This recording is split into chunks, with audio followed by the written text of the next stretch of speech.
আসসালামু আলাইকুম। নতুন খবর একটা লয়ে আছি, হুজাই জালালিয়া মাদ্রাসা নতুন খবর লয়ে আছি। আর এই ভিডিওটা বহুত একটা ভিডিও একটা লম্বা হয়ে যাব। ভিডিও আমি একটা নতুন একটা খবর লয়ে আছি, আর ভিডিও আপনারা একটু ভালো করে দেখবেন। আমার ছেলে হুজাই জালালিয়া মাদ্রাসাত পড়াইতেছি, এখানে পড়তেছে।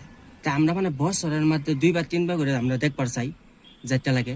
আর তার মা তো মানে তার মা কিনুবেলা, আমার বাচ্চার মাও কিনুবেলা বাচ্চা অল্প বানায় লয়ে যায়।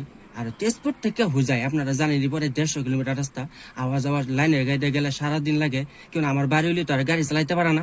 হ্যাঁ, গেলে তো লাইন গাড়িতেই যাই। তো লাইন গাড়িতে গেলে কি করছেন, মানে একদিন সকালে মানে 4 দিন আগে 14 তারিখে সকালে পাইতে বাড়িয়ে গেছে। যাওয়ার পরে বাচ্চা লয়ে গিয়ে হাইরা মানে বাচ্চারা দেখিয়া মানে একটু আতা করিয়া মানে বাতের মোনার যে মোবাইল তুইছিল মোবাইলটা তুই তার মা ঘুরে আয় গেছে। আমি তো ফোন মারছি, আমার ছেলে কইছে রিসিভ করিয়া, আব্বা মোবাইলটা না আম্মা ভুলে তুই গেছে কা। তো এই মোবাইল তো এই হুজাই জ্বালালে আমাদের মোবাইলটা এলাউড নাই।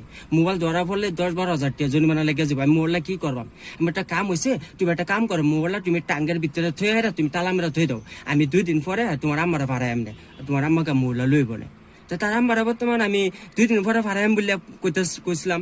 কবার পরে কি করছে, মানে 2 দিনের মাথাতেই তার মা 3 দিনের মানে গেছে না।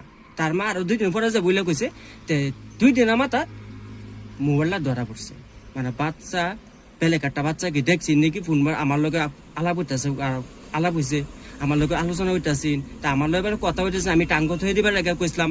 তো ছেলে আমার ছেলে কি করছে, টাঙ্গ মোবাইলটা ভরায় তালা মানে থয়ে দিচ্ছে। বেলেগ একটা বাচ্চা দেখে হাই রেখা মুন্সিদান কই দিচ্ছে, মুন্সিদার গায়ে মোবাইলটা নিয়ে থাকা আমার কইছে পানি বইরে দিবা লাগে। তো আমার পড়াই পানি আমার মানে ফোন করছে, এবারে আপনি 24 ঘন্টা মতো পানি দিয়ে দিবেন, আর নাহলে আপনার বাচ্চারা লয়ে যান নিতে। এটা মুন্সি কইছে। তা আমি কইছি হুজুর মোবাইলটা তো বাচ্চার না, তার মা গেছেন, মা বুল্লা গেছে। আমি ফোন মারছিলাম, তার মা মোবাইলটা তুই আয়া পড়ছে। তে বুল্লা যাবার কারণে আমার ছেলে আমি ফোন মারে কই দিছি মোবাইলটা টাঙ্গ তৈরি, তো আমি 2 দিন পরে আমি আনতে যাবো। মুন্সি কইছে কিনু রেহাই নাই। তো একটা বস্তু বোঝাই গেল, ইসলামে কি রেহাই দেয় নাকি? আমি তো জানি ইসলাম ধর্মের মধ্যে শান্তি ধর্ম। ইসলামের মধ্যে ভুল করলেও মাপ আছে, আল্লাহ মাফ করে দেয়। কিন্তু সামান্য কিছু মানে মুন্সি বলে মাফ করে না, তারা বলে একটা রুল। সময় মতন আমি চেক করে দেখছি, আসামের মুখ্যমন্ত্রী যে আছে হেও কিবা একটা বিল লয়ে সেই বিলও সময় মতন ক্যান্সেল করে। আর একটা সামান্য একটা হুজাই জ্বালালে আমাদের মুন্সি বিল ক্যান্সেল হয় না। তো সেই মেসেজটাই আমি নতুন মেসেজ দিবা চাইতেছি। বাচ্চা বলে যে আপনার এনে পড়াইতেছেন, আপনার কিছুদিন মোবাইল দিবেন না। আরো আমার মোবাইল ধরার আগে 6 দিন আগে আরো 5টা বাচ্চার রেস্টার খাতার থেকে নাম কাটতে তারা ভাগ করে দেওয়া হয়েছে, মানে রিজেক্ট করে দিয়েছে, মাদ্রাসা থেকে ভাগ করে দেওয়া হয়েছে। মানে একদম গরিব ঘরের বাচ্চা আছেন, মা